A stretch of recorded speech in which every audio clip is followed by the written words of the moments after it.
Very much. Let's check in with Jack. He's got the Cafferty file here in the Situation Room. Jack. It's time for Congress to impeach President Bush and Vice President Cheney. So says George McGovern, the Democratic Party's 1972 candidate for president. He wrote an editorial in yesterday's Washington Post. He wrote that although the chances of impeachment are unlikely, the facts most definitely point in that direction. Quoting McGovern here, Bush and Cheney are clearly guilty of numerous impeachable offenses. They have repeatedly violated the Constitution. They've transgressed national and international law. They've lied to the American people time after time. Their conduct and their barbaric policies have reduced our beloved country to a historic low in the eyes of people around the world. These are truly high crimes and misdemeanors, to use the constitutional standard. Unquote. McGovern points to specific instances like Iraq. He calls that a murderous, illegal, nonsensical war.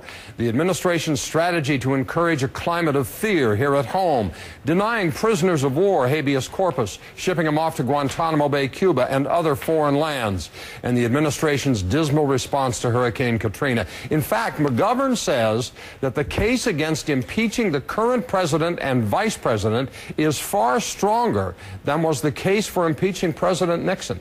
He goes so far as to say the U.S. would be much more secure and productive under a Nixon presidency than under what we have today. But of course, we all know that Speaker Nancy Pelosi, a long time ago, took impeachment off the table.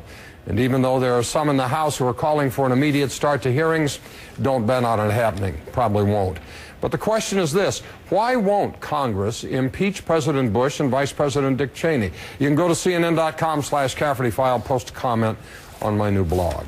Wolf. Thank you very much. 85-year-old George McGovern, who ran for president in 1972, wrote a piece in the Washington Post over the weekend suggesting that George Bush and Vice President Cheney are more deserving of impeachment than Richard Nixon was. And so we asked, why won't Congress impeach President Bush and Vice President Dick Cheney? And we got the following. Chris in Ithaca writes, the Democratic Congress will not move on impeachment because we have nothing but cowards in Washington. The Congress changed because the American people wanted change. Instead, we've gotten Republican light. There is no change in Washington, only slaves to big business, oil, and imperialism. Washington stinks. Eric in Moss Beach, California, the collaborators who gave Bush everything they wanted won't condemn themselves now by impeaching him. They have no principles, they have no morals, they are politicians to their slimy cores. They all deserve defeat in the next election. Democrat, Republican, makes no difference. They have betrayed their oath, they have betrayed their country, they are scum. Scott, why won't we impeach Bush and Cheney? Because the country is over. That's why we're done. The crooks, the special interests, and the corporations have won. Val in Colorado Springs, Democratic Congress won't impeach the president or vice president simply because they're more concerned with winning back the White House. It would be too timely, too costly. Bush has destroyed our reputation abroad, done nothing domestically. The Democrats believe the damage is done, and the administration will ultimately go into the books as one of the worst in history.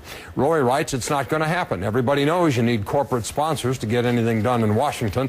And Sally in Alexandria, Virginia, because all they did was cause death, destruction, torture, defiling of the Constitution, and decimation of the nation's finances. Thank goodness they didn't have sex with an intern. A lot of angry people out there, Jack. I guarantee, and I hear from them every single day, and I think it's one of the reasons, quite frankly, that there's so much interest in a guy like Barack Obama. The country is saying, how much worse can it be? Give me anything that's different, something fresh and new. Jack, don't go anywhere. We got